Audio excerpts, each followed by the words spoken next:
अस्सलाम वालेकुम। SM news के साथ मैं हूं इश्तियाक अली। खबरों का सिलसिला मजीद आगे बढ़ाते हुए खबर शामिल करते हैं कराची से।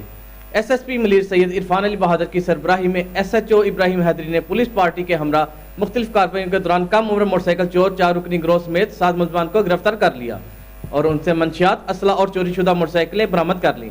इसी हवाले से मजीद तफसीलात जानते हैं ब्यूरो चीफ जुल्फकार अली से। जी जुल्फकार, बताइएगा क्या तफसीलात है आपके पास? जी बिल्कुल। SHO इब्राहिम हैदरी चौधरी शाहद ने पुलिस पार्टी के हमरा खुफिया तला पर कार्रवाई करते हुए कम उम्र मोटरसाइकिल चोरों के 4 रुकनी गिरोह को गिरफ्तार कर लिया। SSP मलिर सैयद इरफान अली बहादुर का कहना है कि कम उम्र चोरों ने करंगी के मुख्तलिफ इलाकों से दर्जनों मोटरसाइकिलें चोरी की हैं। गिरफ्तार मुलजमान की निशानदही पर चोरी शुदा 5 मोटरसाइकिलें बरामद कर ली गई हैं।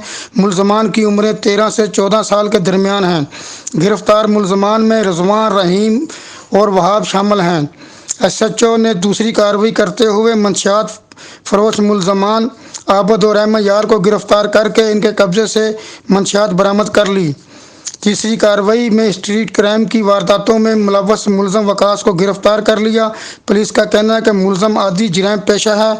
इससे पहले भी डकैती, गैर कानूनी असला और मोटरसाइकिल चोरी की वारदातों में गिरफ्तार होकर जेल जा चुका है। SSP मलिर सैयद इरफान अली बहादुर का कहना है कि गिरफ्तार मुलजमान के खिलाफ मुकदमात दर्ज करके मजीद तफ्तीश के लिए तफ्तीशी हकाम के हवाले कर दिया है। जी बहुत शुक्रिया जुल्फकार, हमें तफसीलात से आगाह करने के लिए।